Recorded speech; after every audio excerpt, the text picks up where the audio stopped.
निर्धन है, तो भी उत्तम कुल की स्त्री को पति का त्याग नहीं करना चाहिए।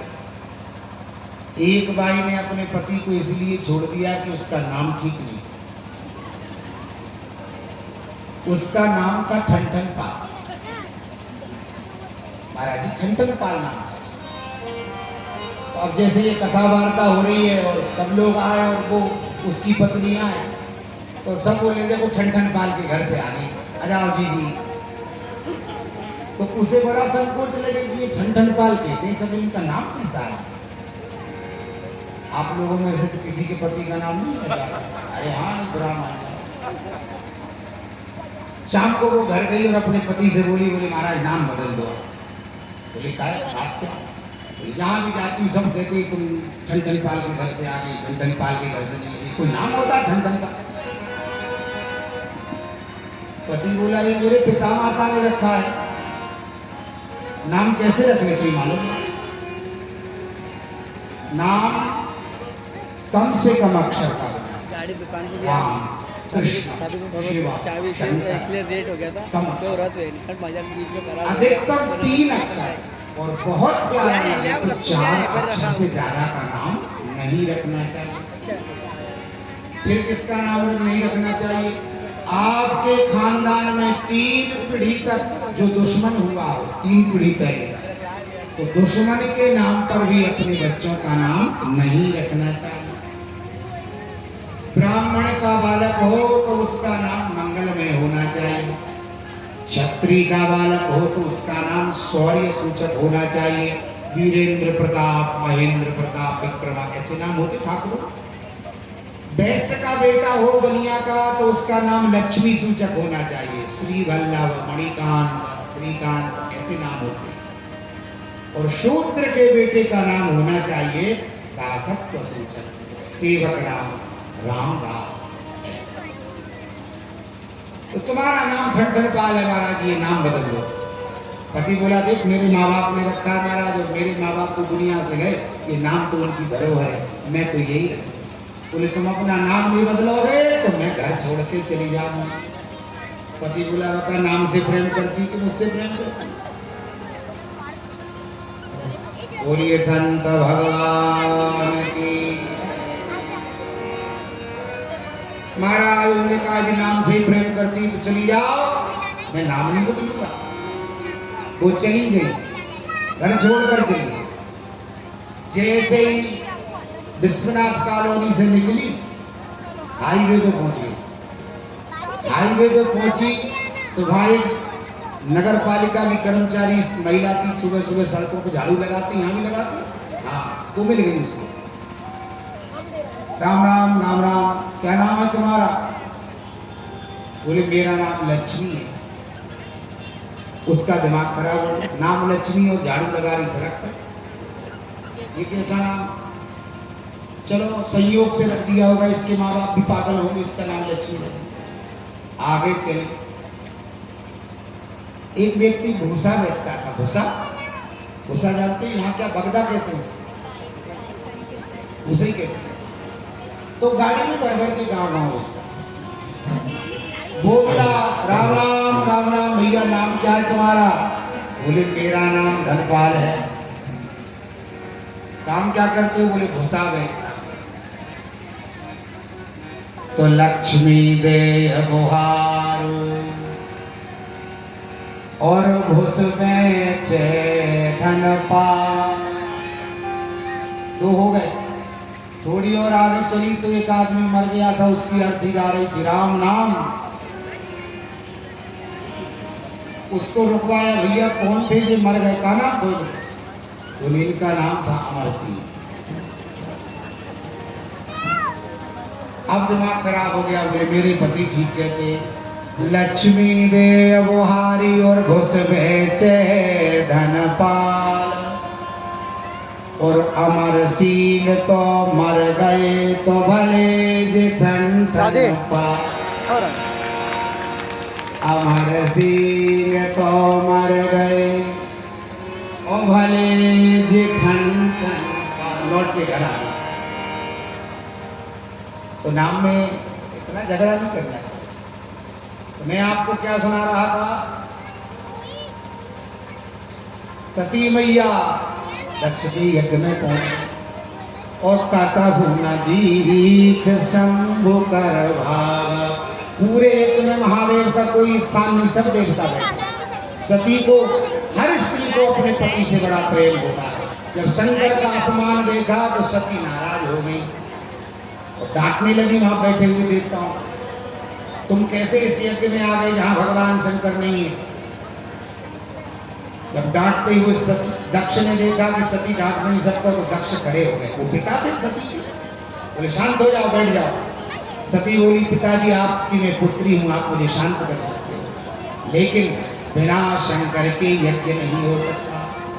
श्री महाराज जी पधार रहे, बोलिए संत भगवान की जय हो। आप लोग मंदिर में चलो, यहाँ कौन ले आए? कोई आगे की कुर्सियाँ शंकर के लिए खाली रख हाँ, चलो आप। अच्छा, ये जुलूस के लिए तैयारी हो रही है। यहाँ कौन ले आए? हाँ, राम नंबर लगा के इधर आ गए बता। हाँ।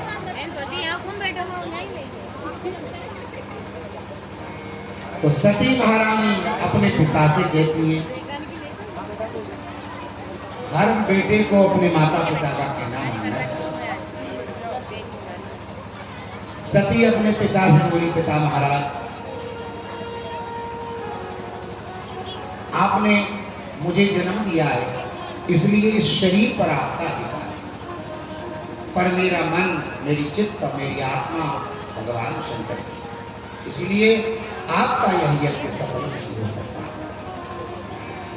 और सती ने सब देवताओं को धिक्कारा है और अपने शरीर से योगाग्नि प्रकट की।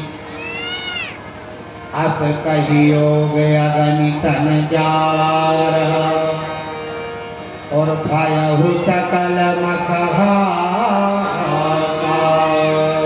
सती ने अपने शरीर से योगाग्नि प्रकट की और शरीर को जलाकर भस्म कर दिया।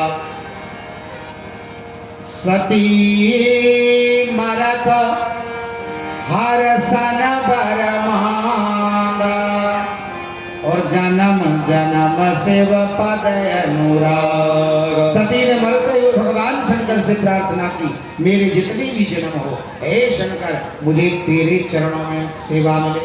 ऐसा कहा, भगवती सती का शरीर जल करके भस्म हो गया। भगवान शंकर को समाचार मिला, अपने सिर से जटा उखाड़ कर महादेव ने फेंकी तो वीरभद्र प्रकट हो गए। वीरभद्र ने कहा क्या आज्ञा है? बोले जाओ और दक्ष के यज्ञ को ध्वंस कर दो। वीरभद्र पहुंचे दक्ष के यज्ञ में, देवताओं को मारा, किसी के दांत टूट गए, किसी का हाथ टूट गया और दक्ष प्रजापति का सिर ही धड़ से अलग हो गया। सारे यज्ञ में हाहाकार मच गया, देवता रोने चिल्लाने लगे, अब इस यज्ञ की रक्षा कौन करेगा? तो भगवान शंकर दर्शक दे माने, सब लोग मिलकर के महादेव की शरण में आए हैं। बोलिए शंकर भगवान की जय हो। महादेव को पुकारा, भगवान बहुत दयालु है। शंकर का एक नाम है आशुतोष। आशुतोष का मतलब क्या होता है? आशु मतलब जल्दी, आंसू का मतलब ये आंसू नहीं, आंसू मतलब होता है शीघ्र, और तोष माने संतोष, प्रसन्न होने वाला। जो जल्दी प्रसन्न हो जाता है उसको आशुतोष कहते, वो शंकर है हमारा। महादेव देवताओं ने पुकारा, प्रसन्न हो गए, बोले महाराज यज्ञ को अधूरा नहीं रहना चाहिए, यज्ञ पूरा होना चाहिए।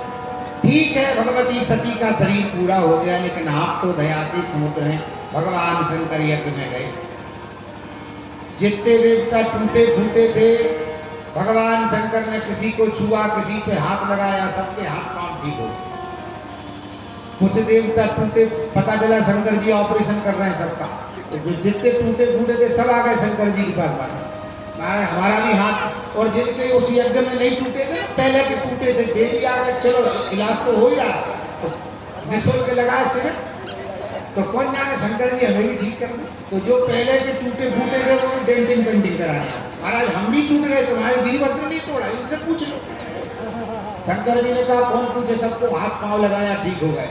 पूषा नाम के एक देवता थे, उनके दांत तोड़ दिए थे वीरभद्र। बोले महाराज भोजन नहीं कर सकते दांत, उस समय नकली दतोड़ी नहीं चलती होगी, अभी तो लगा लेते कि नहीं लगा लेते, तब नहीं चलते होंगे ये डेंटिस्ट में। तो पूछा, बोले महाराज हमारे दांत तोड़ दिए वीरभद्र ने। भगवान शंकर बोले तुम्हारे दांत नहीं लगाएंगे। बोले क्यों? बोले इसलिए नहीं लगाएंगे, जब सती का शरीर भस्म हो रहा था तुम दांत दिखा करके हंस रहे थे।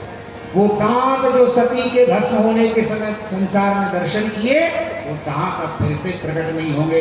जाओ चले जाओ यहाँ से। तो पूषा नाम के देवता तब से बिना दांत के रह रहे हैं। दक्ष का सिर अलग हो गया, महादेव की कृपा हुई, दक्ष का बकरे का सिर उठा के दक्ष के शरीर पर लगा दिया। दक्ष पर खड़े हुए, महादेव की स्तुति हुई, यज्ञ को पूरा किया गया। बोले यज्ञ नारायण भगवान की जय। सती का शरीर जला हुआ पड़ा था, महादेव ने सती के शरीर को उठाया, कंधे पर रखा और दुनिया में भ्रमण करने लगे। वियोगी हो गए महादेव। नारायण ने देखा कि शंकर सती के प्रेम में व्याकुल हो रहे हैं, तो सुदर्शन चक्र चला दिया भगवान विष्णु ने, और वो सुदर्शन चक्र सती के शरीर में लगा। 52 टुकड़े हो गए सती मैया के शरीर के, और भारत की भूमि पर जगह जगह गिरे। जहां जहां सती के अंग गिरे वहां शक्ति पीठों का निर्माण हुआ। कहीं नैना देवी, कहीं मनसा देवी, कहीं वैष्णो देवी, कहीं ज्वाला देवी और कहीं कामाख्या देवी। जितनी देवियां हैं ये सती के शरीर से प्रकट हुई हैं। बोलिए सती मैया की जय हो। अब सती का जीवन पूरा हो गया, महादेव ने समाधि लगा ली। तारकासुर नाम का राक्षस हुआ, उसने वरदान मांगा ब्रह्मा से कि मैं अमर हो जाऊं। ब्रह्मा जी बोले अमर नहीं कर सकता। फिर कुछ और दूसरा मांगो। बोले शंकर के बेटे के हाथ से मरूं। अब शंकर जी की तो सती मैया खत्म है गई और दूसरा विवाह हुआ नहीं, तो वो जानता था कि शंकर जी के बेटे ही नहीं मारेगा कौन। ब्रह्मा जी से कहा ऐसा वरदान दो, शंकर के बेटे के हाथ से मरूं। ब्रह्मा ने कहा तथास्तु। तारकासुर ने आतंक फैलाया, देवता दुखी हो गए और शंकर की शरण में चले जाते हैं।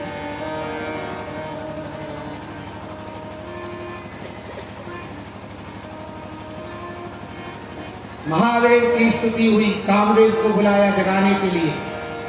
कामदेव ने भगवान शंकर के ऊपर तीर चला दिए। कामदेव के पास फूल का धनुष होता है और फूल के ही बाण होते हैं। जब किसी को मोहित करना हो तो कामदेव का काम होता है। कामदेव ने शिव के हृदय में फूल का तीर चलाया, भगवान शंकर के नेत्र खुल गए। किसने तीर मारा? तो दिखाई पड़ा कामदेव बैठा।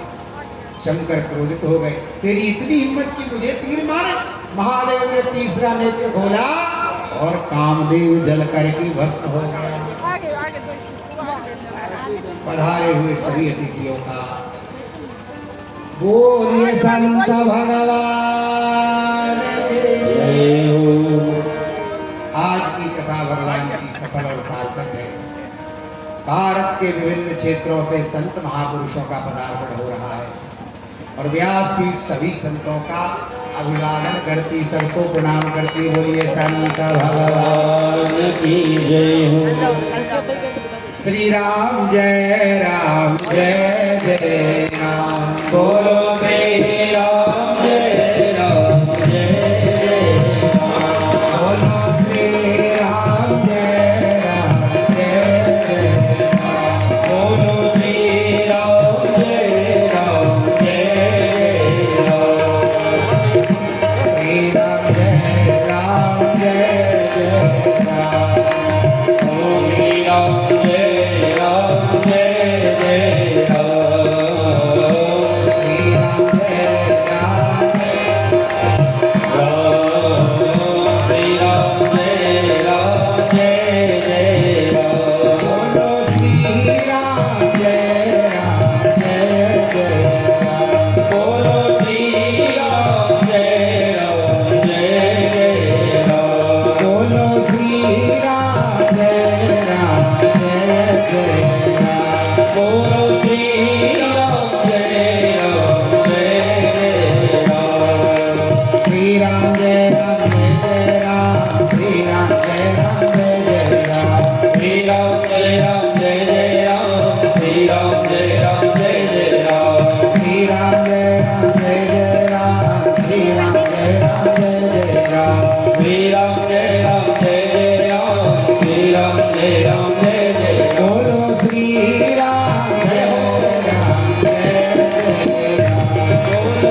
सर्ववृत्ति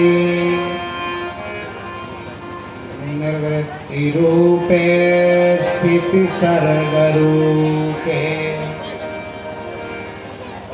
चराचराणां भवति सुशक्ति और सनातनी सर्वविमोहनीति।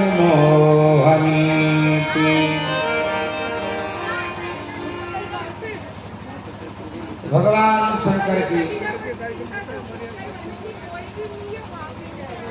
तारकासुर का वध करने के लिए महादेव की समाधि को बंद किया। कामदेव भस्म हो गए।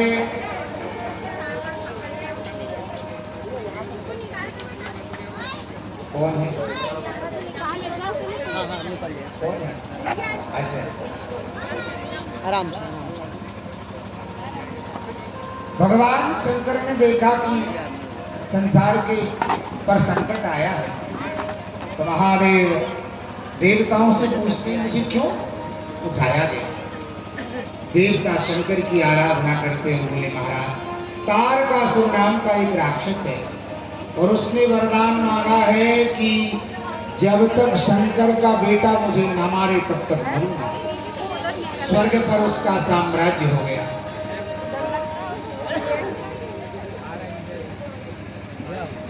कुर्सियों की व्यवस्था करें, संत समाज बढ़ा रही है। कुछ लोग ऊपर भी आ सकते हैं महाराज, यहाँ भी जरूर।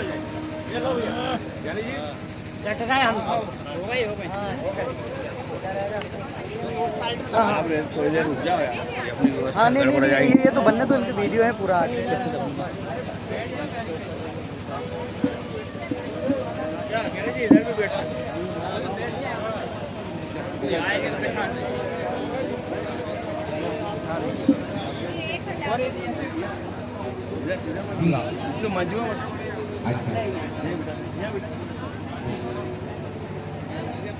बोलिए सच्चिदानंद भगवान की जय।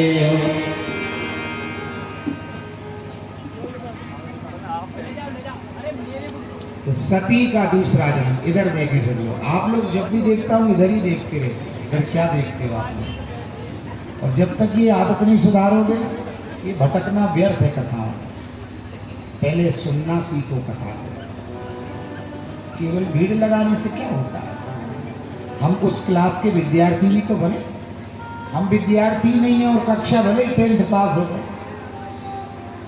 उधर भगवान की तरफ, जब भगवान के दरबार में होना तो बिना भगवान के और कुछ देखने ही। और यदि भगवान को छोड़ करके दृष्टि में दुनिया को देखा तो वो आंखें निरर्थक है ना, व्यर्थ है। लोचन मोर पंख जिमिलेखा। भगवान ने शरीर में इंद्रियां दी। आपको मालूम है इन इंद्रियों का उपयोग क्या है। आपको तो मुझे लगता है जो आप कर रहे हो बस आपको लगता है यही उपयोग है। इसको देखो, इसने कैसे कपड़े पहने, उनकी साड़ी कैसी, इसका हार कैसा।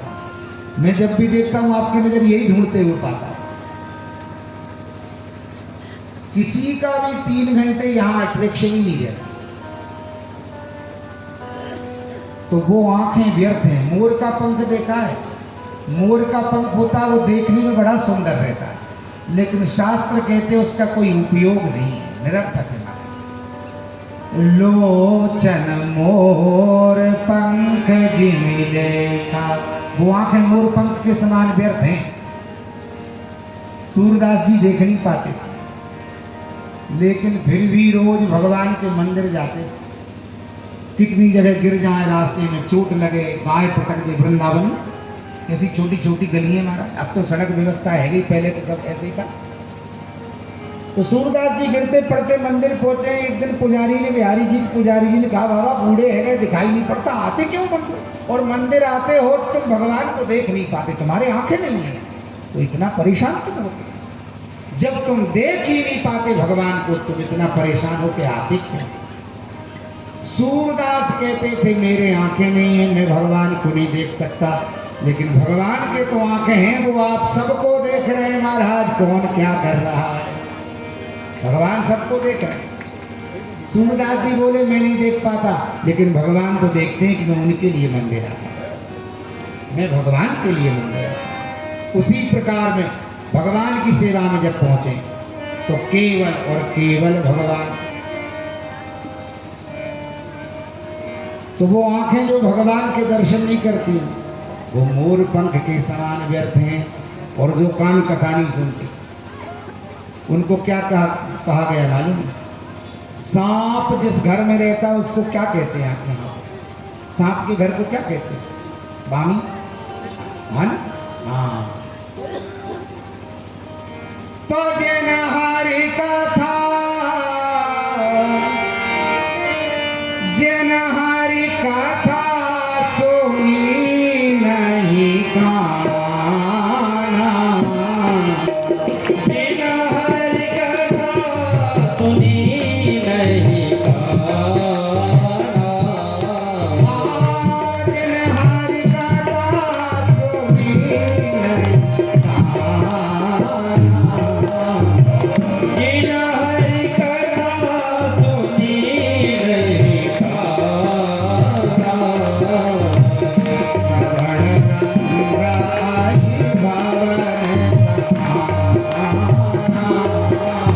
श्रवण रंगाई भवन श्रवण रंगाई भवन श्रवण रंगाई भवन श्रवण रंगाई भवन। जिन कानों ने भगवान की कथा नहीं सुनी, तो कान में जो छेद है ना, ये जो ऊपर चमड़ी लगी इसका कोई इस्तेमाल नहीं, इसका कोई काम नहीं। एक व्यक्ति ने कहा नहीं महाराज जी है काम, तो इसका क्या काम है? बोले ये नहीं होगा तो देखेंगे कैसे? जी महाराज जी कुछ कह मैं थोड़ा सा बीच में आपको बोलिए। रोक रहा हूँ सरकार जी इस गलती के लिए नहीं क्षमा करेंगे। और मैं चाहूँगा आपसे निवेदन श्री चरणों में ये है कि अपन शिव माँ का थोड़ा सा प्रसन्न हो जाए। जरा सा इसके बाद कर दें, ताकि वो अपनी जो बनात चलनी है उसकी तैयारी हो जाएगी। और दूसरा मैं चाह रहा था कि बीच में थोड़ा आपको रोका है, तो जो आपका एक स्वागत का हमारे बीच में ब्रह्म कुमारी दीदी पधारी हैं, वो भागवत जी का अगर स्वागत करना चाहती हैं तो वो पुष्पमाला अर्पण करके स्वागत करें शिव पुराण का। और अनीता जी उग्र, आपकी जो मातृ शक्तियाँ व्यास जी का श्रीफल और शिव महापुराण का स्वागत करना चाहती हैं, आपकी टीम आप भी पधारें। और हमारे बीच में जो हमारे समिति के सदस्य हैं जो मेरे साथ अभी वहाँ मंदिर में थे, मंदिर में जो सदस्य मेरे साथ थे वो तत्काल यहाँ आ जाएं। संतों का स्वागत आप सभी मिलके करेंगे। हम ब्यावरा वासियों का परम सौभाग्य है कि दूर दूर से हमारे बीच में संत भगवान पधारे हैं। तालियों के साथ पूज्य संतों का स्वागत। संत जब आते हैं तो जीवन में कुछ न कुछ दे करके जाते हैं। मैं एक बात कहता रहता हूँ, अगर किसी चींटी को ब्यावरा नगर के आसपास घूमना हो तो उसको 2-4-10 दिन लग जाएंगे या महीना भर भी लग सकता है। पर अगर वो किसी मोटरसाइकिल वाले के अगर पेंट पे या कपड़े पे चढ़ जाए तो उसकी यात्रा 10 मिनट में पूरी हो सकती है। और अगर किसी गाड़ी वाले के कपड़े पे चढ़ गई तो और सहज। तो ये संत भगवान जब मिलते हैं तो जीवन को बदल देते हैं। हम सभी संतों का स्वागत करेंगे। आप अपनी लिस्ट दे दें। बोले संत समाज की, विष्णु महापुराण की जय। प्रजापिता ब्रह्मा कुमारी आश्रम से पधारी लक्ष्मी दीदी, उनके साथ में एक और दीदी ने स्वागत किया है। मैं और कुछ नाम बोल रहा हूँ, वे लोग व्यास मंच पर आकर स्वागत कर सकते हैं। डॉक्टर अशोक जी अग्रवाल, विश्व हिंदू परिषद के क्षेत्रीय सेवा प्रमुख, सरस्वती शिशु मंदिर से श्री सेन साहब, हिंदू उत्सव समिति से श्री छावड़ा जी आकर के मंच पर जो है व्यासपीठ का पूजन स्वागत कर सकते हैं।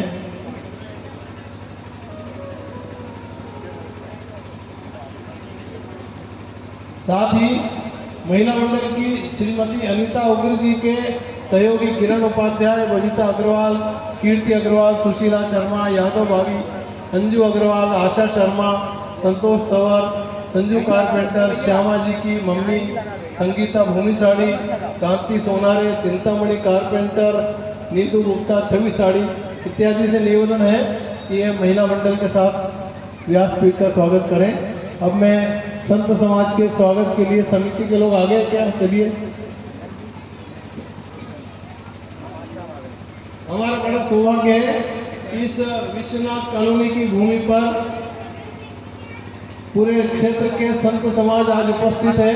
उनके चरण हमारी भूमि पर पड़े, बहुत सौभाग्य की बात है, हमारे लिए बहुत सौभाग्य की बात है। मैं सभी यजमानों से एवं समिति के सदस्य जो गुरुजी ने नाम जिनके बताए हैं उनसे निवेदन करता हूँ कि वो जल्दी पधारें और संत समाज का स्वागत करें। तब तक मैं कुछ और बातें आपको बता रहा हूँ। कथा पूरी नहीं हुई है, कथा में व्यवधान हुआ है। पूजा की तो हमारे मंदिर में चली। अपना जैसे ही कथा समाप्त होगी, कथा समापन के पश्चात आरती के नाम बोले जाएंगे। वो लोग आरती के लिए क्यों दीदी प्रतिदिन के आप हिसाब से एक ऊपर सामने चले आ जाएं कि सभी जाएंगे? वो आरती करेंगे और आरती के तुरंत बाद आज प्रसाद वितरण की व्यवस्था मंदिर पर रखी गई है। और वो व्यवस्था कब होगी कि यहाँ से हम सब लोग आरती के बाद शोभा यात्रा के लिए चलेंगे, शिव बारात के रूप में चलेंगे। तो उस शिव बारात में जो व्यवस्था होने वाली मैं बताता हूँ। सबसे आगे बैंड बाजा रहेगा, बहुत ज्यादा। उसके बाद पीछे ध्वज वाहक अश्वारोही रहेंगे, उनके पास एक रथ रहेगा, पीछे शिव पार्वती जी का रथ रहेगा।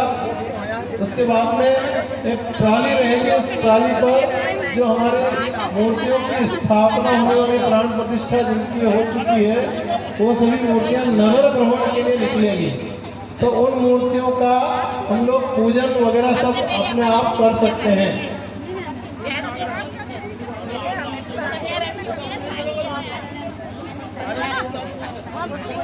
संत समाज के शाजापुर राजगढ़ मंडल के महामंडलेश्वर श्री महंत रामकृष्ण दास जी महाराज का स्वागत के लिए मैं निवेदन करता हूँ कि समिति के सदस्य गुरु जी के मार्गदर्शन में स्वागत करें। साथ में महामंडलेश्वर लक्ष्मण दास जी महाराज ठोकरा कला वो भी उपस्थित हैं। महंत हनुमान दास जी महाराज अवंतिका पूरी आश्रम उज्जैन से यहाँ पधारे हैं। और भी अन्य संत कई हैं, मैं नाम सबके लिख नहीं पाया था, इसलिए आपको क्षमा चाहता हूँ। गुरुजी हम सबको उनका परिचय कराएंगे। हमारे बीच में परम पूज्य जागोर खालसा के अधिकारी महंत हरिदास जी महाराज जी पधारे हैं। परम पूज्य महंत राम बालक दास जी महाराज, आप सीहोर जिले में निवास करते हैं, 13 भाई त्यागी से हैं आप, लोहा लंगड़ी परिवार। और हमारे बीच में राजगढ़ जिले का, मैं तो राजगढ़ जिला में अभी आया हूँ, मैं राजगढ़ जिला का नहीं हूँ, अभी बना हूँ आपके यहाँ का निवासी, पर अब पक्का निवासी बन गया। आप लोगों ने बना लिया इसलिए, नहीं तो हमारे महंत अवध बिहारी दास जी महाराज यहाँ का जो संगठन है वो सब लोग उनको जानते हैं, मुझे नहीं जानते कि गुरु जी यहाँ रहते हैं, हमको जानते हैं ये शाजापुर जिले के संगठन हमको वहाँ का मानता है। पर हमारे बीच में इस जिले के प्रतिनिधि महंत अवध बिहारी दास जी महाराज भी अपने बीच में पधारे हैं। महंत आगे गुरुदेव आगे हमारे पूज्य राम छविला दास जी महाराज, महंत राम बालक दास जी महाराज और काला पीपल में हमारे चतुर संप्रदाय के जो श्री महंत जी हैं उनके गुरु भाई यहाँ पर हमारे राधिका दास जी महाराज जी पधारे हैं।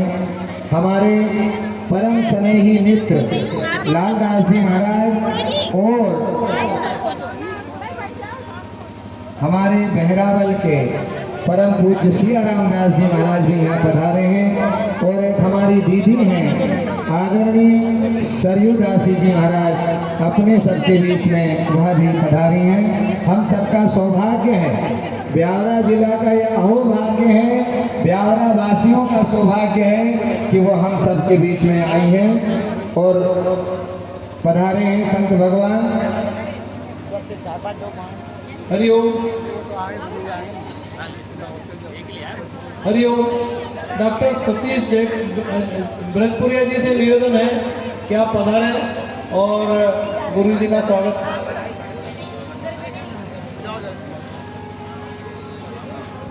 दीदियों से निवेदन है कि हमारे गुरु जी का स्वागत भी आप सब मिलकर के करें।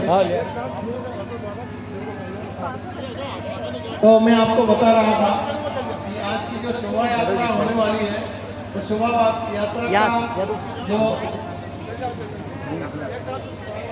अगर दीदियां माने नहीं तो मैं एक निवेदन कर दूं, बुरा नहीं मानना है, आप सब हमारी दीदी हैं।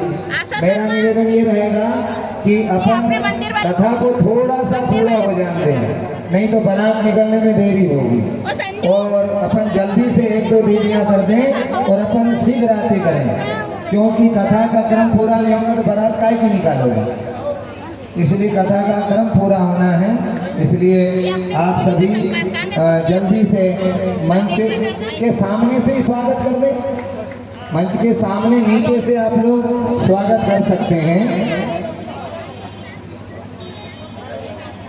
हरिओम। तो सबसे आगे बेल्ट रहेगा, इसके पीछे ध्वज वहाँ अश्वारोही रहेंगे, उसके पीछे श्री शिव पार्वती का रथ रहेगा, उस रथ के पीछे एक ट्रॉली रहेगी जिसमें सभी मूर्तियाँ जो प्राण प्रतिष्ठा की है उनका नगर भ्रमण हम करवाने वाले हैं वो रहेगी। उसके पीछे फिर राधा कृष्ण एक साइड रहेगी, उसके पीछे राम लक्ष्मण जानकी की झांकी रहेगी और इस बीच में मातृशक्ति भी साथ साथ चलेगी। मातृशक्ति के 3 स्थानों पर मतलब 3 जगह ढोल की व्यवस्था यहीं से, एक ग्रुप निकलेगा उसके साथ ढोल रहेगा, दूसरा ग्रुप निकलेगा उनके साथ ढोल रहेगा, तो आपको नाच करने की पूरी व्यवस्था रहेगी। भीड़ में ये भी सोचना कि हमें इसमें मौका नहीं मिलेगा, सबको मौका मिलेगा, ढोल वगैरह सब रहेगा।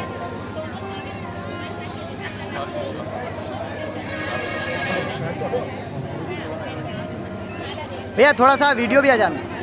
मैं निवेदन करता हूँ मंडल के जो महंत महामंडेश्वर जी हैं उनका स्वागत शील श्रीफल से सभी हमारे समिति के सदस्य स्वागत कर रहे हैं। ताली बजाकर सबका अभिनंदन करिए। वो संत समाज की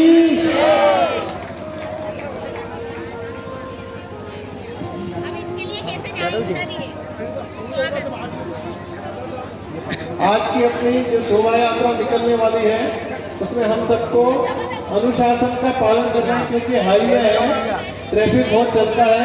पुलिस प्रशासन से व्यवस्था हमने मांगी है और व्यवस्था करने वाले हैं। इसके बाद भी हमारे जो कार्यकर्ता हैं और भाई लोग भी हैं, उनसे विनती है कि वो ट्रैफिक की व्यवस्था और हमारी जो है शोभा यात्रा की व्यवस्था ठीक से संभाल लें, ताकि किसी प्रकार का वहाँ पर कोई व्यवधान उत्पन्न नहीं हो।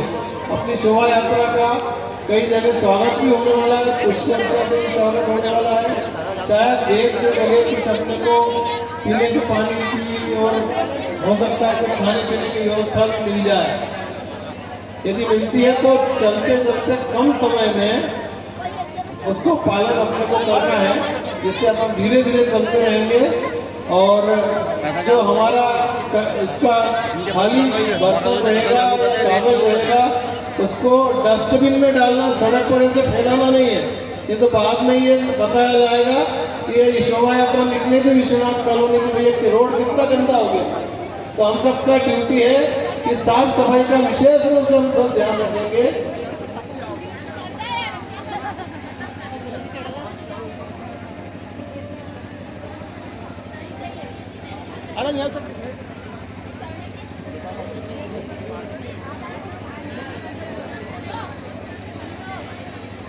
यादव जी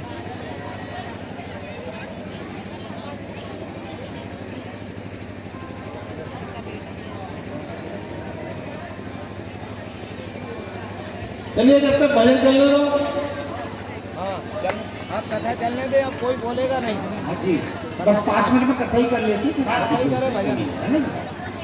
चलिए, बोलिए शंकर भगवान की। सती मैया का जीवन काल पूरा हुआ और हिमांचल के यहाँ उनका जन्म हुआ। मेरा हाथ धर लेना पंडित जी बटन।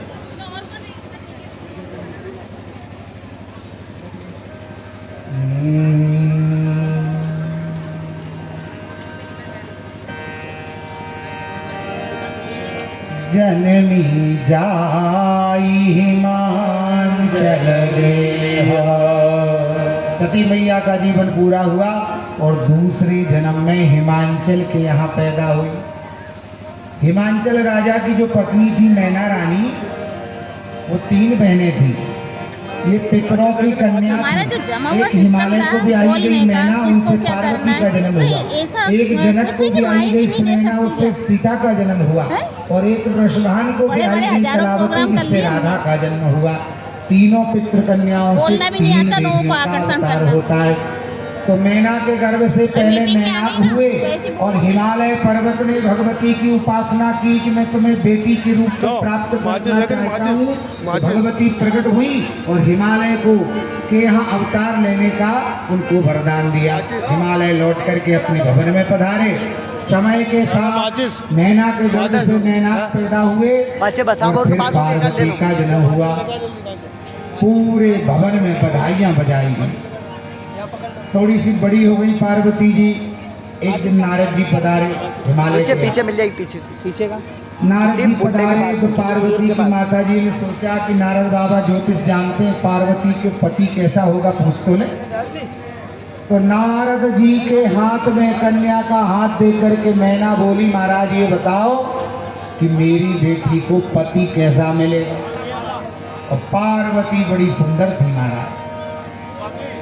नारद जी बोले यदि भाग्य पूछते हो तो सुनो। जोगी जटिलय काम मन नगन अमंगल वेश और अस स्वामी यह कह मिल परिहस्त रेख। नारद जी बोले इसको जो पति मिलेगा वो बाबा होगा, शमशान में रहेगा, जोगी होगा, अकामन होगा, परिवार नहीं होगा, नंगा रहेगा। जैसे ही मैना ने सुना कि मेरी बेटी के भाग्य में ऐसा पति है तो रोने लगी। महाराज मैं हिमालय से कूद जाऊंगी, समुद्र में डूब जाऊंगी, लेकिन अपनी बेटी का ब्याह ऐसे पति से नहीं करूंगी। रोने लगी। नारद जी ने पूछा रोती क्यों हो? बोले आपने मेरी पार्वती के पति के विषय में जो बताया उसको सुन के चिंता हो गई। ऐसा कौन है दुनिया में? नारद जी बोले कि जो बर के दोष बखाने और ते सब में शिव महु पहचान। पर में जितने दोष गिनाए हैं वो सब शंकर के गुण हैं। किसी में दोष हो सकते हैं लेकिन शंकर में वही गुण है। तो तुम्हारी बेटी को पार्वती को शंकर जैसा पति मिलेगा। नैना बोली महाराज कैसे भाग्य बदल सकता है? कहाँ शंकर और कहाँ मेरी बेटी का भाग्य? नारद जी बोले बदलता है भाग्य यदि व्यक्ति तपस्या करे। इस बात को याद रखना, इन संतों के चरणों में हम लोग क्यों सिर झुकाते हैं? ये सब संतों के पास में भजन का माल होता है महाराज। तो भजन करने में भाग्य बदल सकता है। 3 प्रकार के कर्म व्यक्ति को दुख देते हैं, एक संचित, एक प्रारब्ध, एक क्रियमान। संचित वो कर्म है जो आप पूर्व जन्म में करके आए हो और उनकी सजा निश्चित हो गई। तो फिर संत बन जाओ, चाहे स्वयं भक्त बन जाओ, चाहे भगवान बन जाओ, जो सजा ब्रह्मा ने निश्चित कर दी वो भोगना पड़ेगा। पिता में भीष्म को कितने बड़े महात्मा थे, बाणों की सैया पर लेटना पड़ा। राम कृष्ण परमहंस को कैंसर हुआ, मधुसूदन सरस्वती को संग्रहणी हुई। ये संतों का इतिहास है। क्यों? वो कर्म निश्चित हो चुका है। जो ब्रह्मा की आज्ञा से जो दंड दिया जा चुका है उसको कहते हैं संचित कर्म, वो भोगना पड़ेगा, वो सजा निश्चित होगी। दूसरा होता है प्रारब्ध, और वो प्रारब्ध है जिसे भोगना है। दूसरा है संचित। संचित वो कर्म है कि जो कर तो चुके हो लेकिन सजा नहीं सुनाई गई, अभी वहां से केस लगा हुआ है। कर चुके हो लेकिन सजा डिक्लेयर नहीं हुई, भगवान कहते हैं मेरी शरण में आ जाओगे।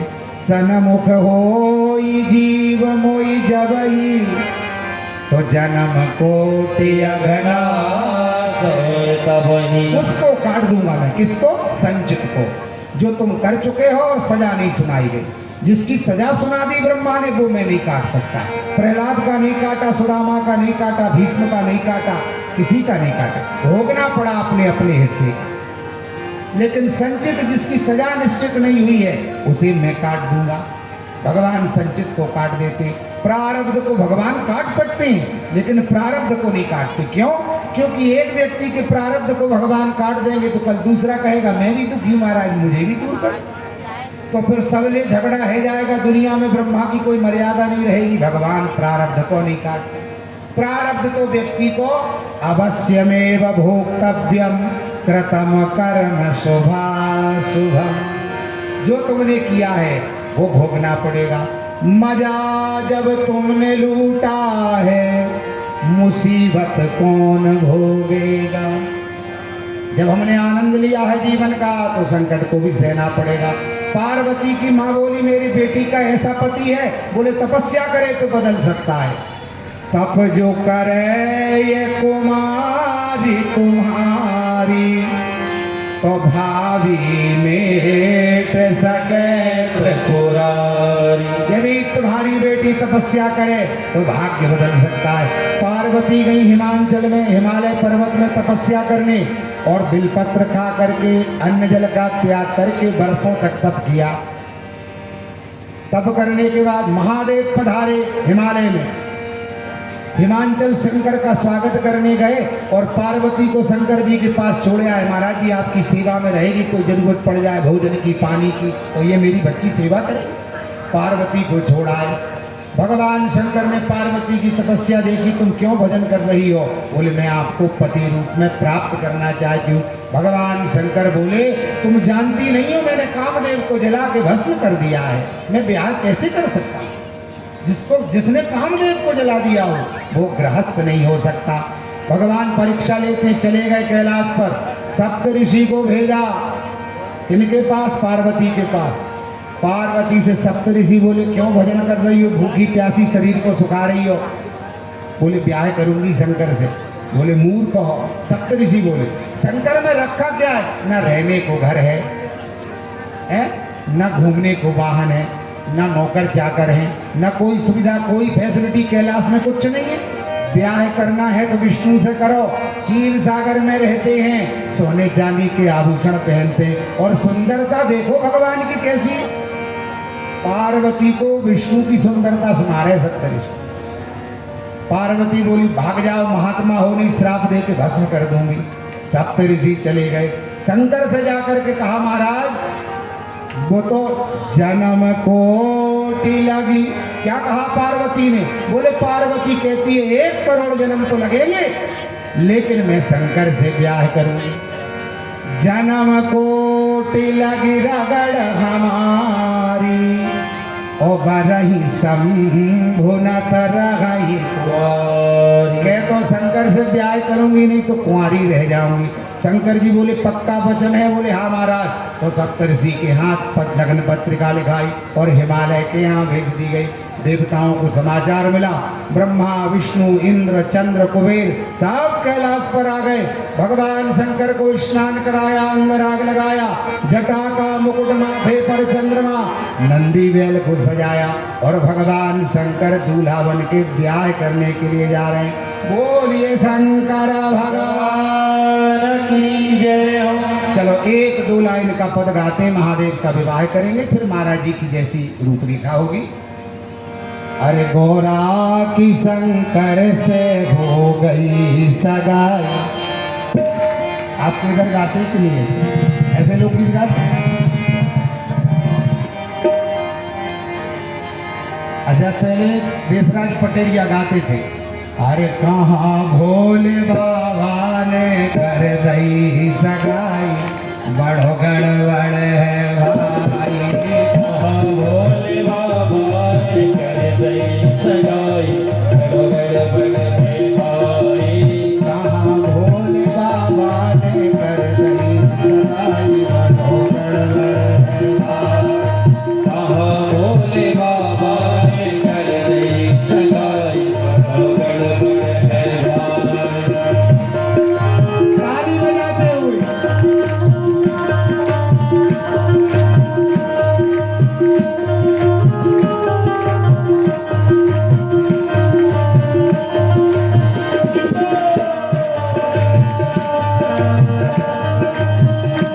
जय हो।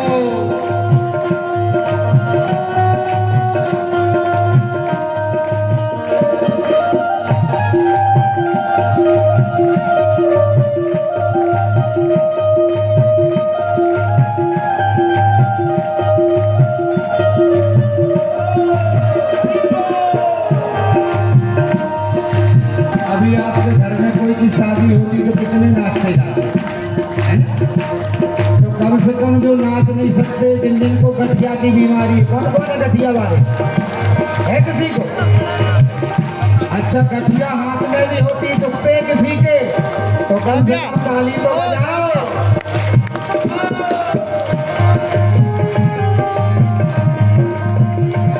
जय हो।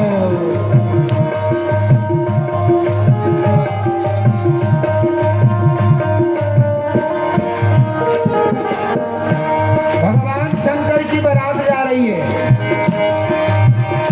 बड़ी फूलन बौछार करे देवता जयकार, नारी गावे मंगल चार। बड़ी फूलन बौछार करे देवता जयकार, नारी गावे मंगल चार।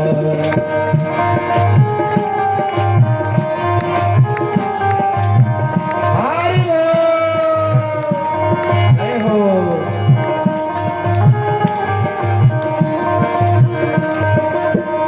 अब जब दूल्हा बनने लगता है,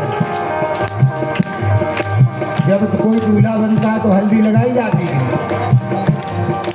शंकर के माथे पे हल्दी लगाई,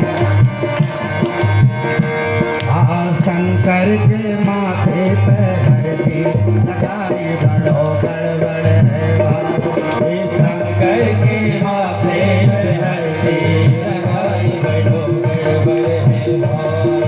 कहाँ भोले बाबा ने कर दई सगाई, बड़ो गड़बड़ है भाई। कहाँ भोले बाबा ने कर दई सगाई, बड़ो गड़बड़ है भाई। जय हो।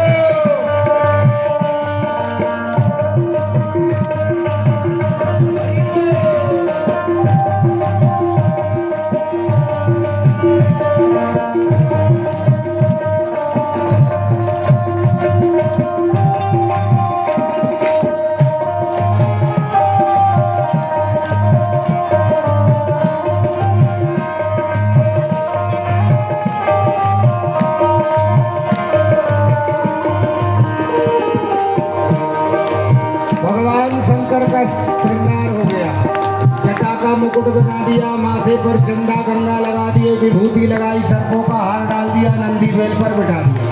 चली बारात हिमाचल के नगर में, मोड़ी मोड़ा बारात देखने को आए। बारात का बड़ा हल्ला होता था महाराज जी पहले, बच्चे पहले ही जन्मा से पहुंच जाते, बारात आ रही दूल्हा देखे, तो सब लोग खड़े हो गए, सब जय हो बोलिए शंकर भगवान की।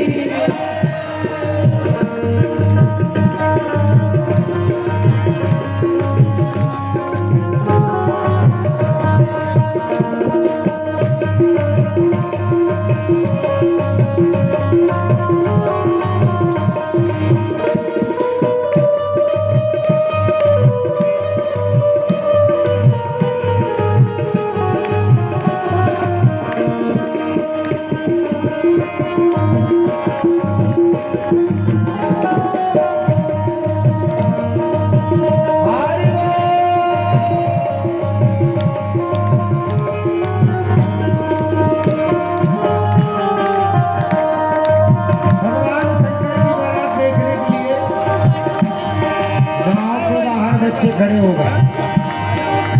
सबसे पहले इंद्र आए, हाथी पर बैठे हुए। अब उन बच्चों ने सोचा महाराज जी यही दूल्हा होंगे हाथी पर बैठे। बच्चों ने पूछा तुम ही दूल्हा हो? इंद्र बोले महाराज हम कहाँ दूल्हा हैं। तो तुम कौन हो? बोले हम तो दूल्हा के सेवक हैं। गांव वालों ने सोचा कि जब सेवक इतने टिप टॉप के हैं तो दूल्हा कितना टिप टॉप का होगा। दूल्हा पीछे आए महाराज। थोड़ी देर बाद में ब्रह्मा जी पहुंचे, चार मुख हाथ में कमंडल, जय हो आप दूल्हा सरकार हो। बोले महाराज हम भी दूल्हा हैं। दूल्हा पीछे आ रहा, सबसे पीछे गरुड़ पर नारायण बैठे। आप दूल्हा हो? बोले नहीं हम कहाँ दूल्हा है, दूल्हा तो पीछे आ रहे। गांव वालों ने सोचा दूल्हा इतना कितना टिप टॉप का होगा कि ऐसे बराती मारा जिनको देखने से मेले हो जाए, ऐसे बराती। अब डूंगा बेल पर भगवान शंकर पहुंचे हिमालय के यहाँ। भूत प्रेतों का साथ है। बच्चों ने देखा कि महाराज हिमाचल के नगर में भूत प्रेत घुसे, बच्चे सब अंदर हो गए। मैना रानी द्वार पर खड़ी थी, हाथ में थाल लेकर भगवान को परचने के लिए। लेकिन शंकर का वेश देखा तो थाली छूट गई मैना के हाथ से। मैना ने प्रण कर लिया मैं शंकर से ब्याह नहीं करूंगी पार्वती का। नारद पधारे, ब्रह्मा पधारे और मैना को समझाया गया और तब मैना रानी तैयार हुई और पार्वती को लेकर के मंडप में पधारी। आओ पहुंचे हिमाचल के पार, नंदी बैल पे सवार, मैना आरती उतार। पहुंचे हिमाचल के पार, बैल पे सवार, मैना आरती उतार। और गौरी शंकर की, और गौरी शंकर की भावर कराई, बड़ बड़ वैभव। और गौरी शंकर की भावर कराई, बड़ बड़ भाई। जय जय श्री रामचंद्र अवध के दुलारे। जय जय श्री रामचंद्र अवध के दुलारे। जय जय श्री रामचंद्र अवध के दुलारे। ओ जय जय श्री रामचंद्र अवध के दुलारे। अवध के दुलारे मेरे प्राणों से प्यारे। अवध के दुलारे मेरे प्राणों से प्यारे। अवध के दुलारे मेरे प्राणों से प्यारे। अवध के दुलारे मेरे प्राणों से प्यारे। जय जय श्री रामचंद्र अवध के दुलारे। जय जय श्री रामचंद्र अवध के दुलारे। जय जय श्री रामचंद्र अवध के दुलारे। जय जय श्री रामचंद्र अवध के दुलारे। जय जय श्री रामचंद्र अवध के दुलारे। जय जय श्री रामचंद्र अवध के दुलारे। जय जय श्री रामचंद्र अवध के दुलारे। जय जय श्री रामचंद्र अवध के दुलारे।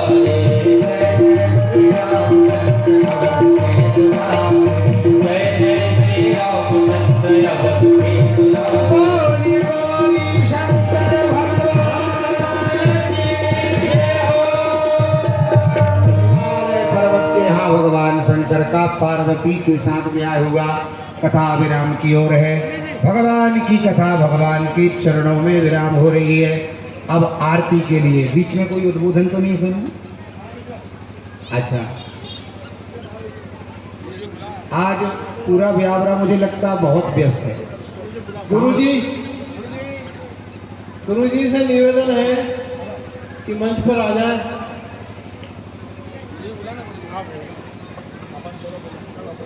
कुछ बोलेंगे महाराज जी? अच्छा, आरती करें? आरती करें जी। सब लोग खड़े हो जाइए। यजमान जो आरती वाले हैं वो इधर आ जाए। जो संत पधारे हैं उन सब संतों का व्यासपीठ स्वागत करती है और सबके चरणों में वंदना करती है। बोलिए संत भगवान की जय हो। जय रामानंदये नमः। बुद्धेश्वर्यै नमः। चंद्रमा सोजातस्य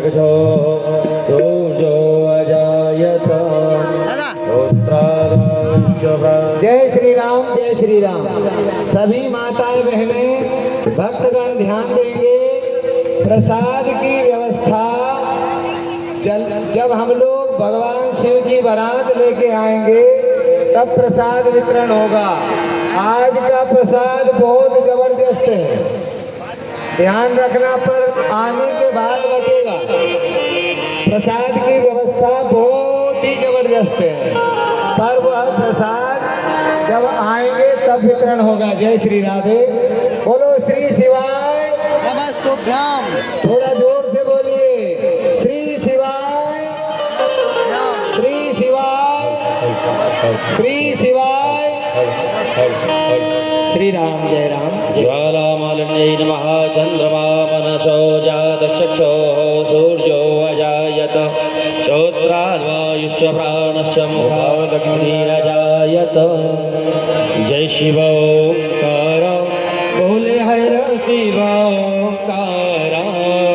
ब्रह्म विष्णु सदाशिव बोले भोलेनाथ महादेव।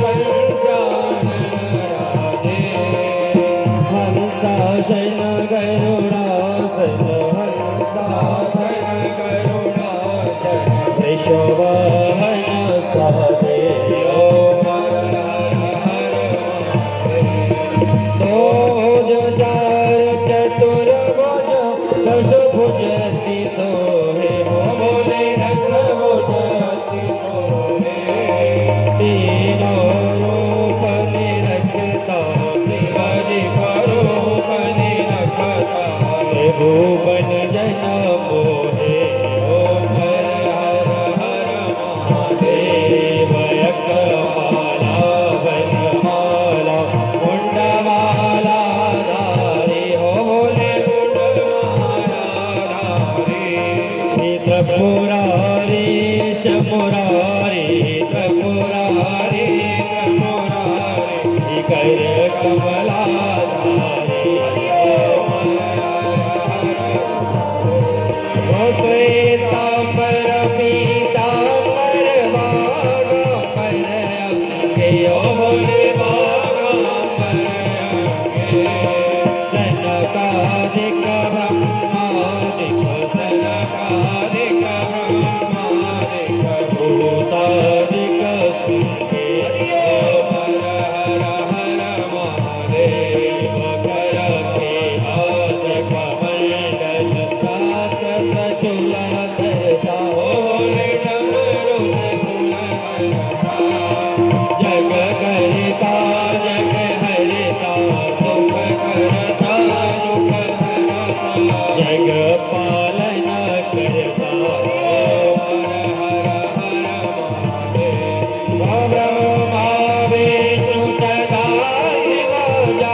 दैवैवन्त्रं मारुह्यादिवन्तरं मन्त्रपुष्पाञ्जलिः ॐ गजत्राय देवास्तादिरमाणि प्रथमान्यासन्नादेहना महिमाः सजन्तैर्पूर्वे साध्याः सन्ति देवाः ॐ तदपुरुषाय विद्महे महादेवाय धीमहि तन्नो रुद्रः प्रचोदयात् सुवर्णमुद्वाणी यथा कालोद्वानिजा पुष्पाञ्जलिर्मया दत्ता ग्रहाणां पुराणपुरुषोत्तमाय नमः चरणकमले सुमन्त्रपुष्पाञ्जलिं समर्पयामि। बोलिए गजानन भगवान की जय हो, शंकर भगवान की जय हो, आशुतोष भगवान की जय हो, शंकर भगवान की जय हो, जगदम्बे मैया की जय हो, शेरा वाली मात की जय हो, राघवेंद्र सरकार की जय हो, विजय राघव सरकार की जय हो, बांके बिहारी लाल की श्री यज्ञ पुरुष भगवान की श्री व्यास जी महाराज की संत समाज की विप्र समाज की भक्त समाज की आत्म आनंद की हर हर महादेव। सर्वे भवन्तु सुखिनः सर्वे सन्तु निरामयाः सर्वे भद्राणि पश्यन्तु मा कश्चित् दुःखभाग् भवेत्। पूज्य संतों के श्री चरणों में प्रार्थना है कि चल समारोह में मेरा आप सभी संतों के श्री चरणों में निवेदन है कि सभी संत भगवान चल समारोह में रहेंगे और हमारी माताएं बहनें हैं वो भी ध्यान दें, नहीं तो अपन ने बहुत बड़ी बड़ी व्यवस्था हुई है आप लोगों के लिए। कम से कम 5 जगह लोगों ने कहा हम स्वागत करेंगे, हमने कहा भैया फूल बरसाने को स्वागत नहीं होना चाहिए, खाने पीने को स्वागत होना चाहिए। तो कम से कम 5-6 जगह पर ऐसा स्वागत रखा है आप लोगों का, यहाँ से लगा के काली देवी मंदिर तक। इसलिए अपन लोगों को उस स्वागत का पूरा ध्यान रखना है। और हमारे जो कार्यकर्ता हैं, कार्यकर्ता बहनें हैं, कार्यकर्ता बंधु हैं, वो सब पूरी तैयारी लगाएं। जैसी अपनी चर्चा हो गई है उस प्रकार से सबको चलाएं। जय श्री राधे, जय श्री राम। भैया भैया अभी अपनी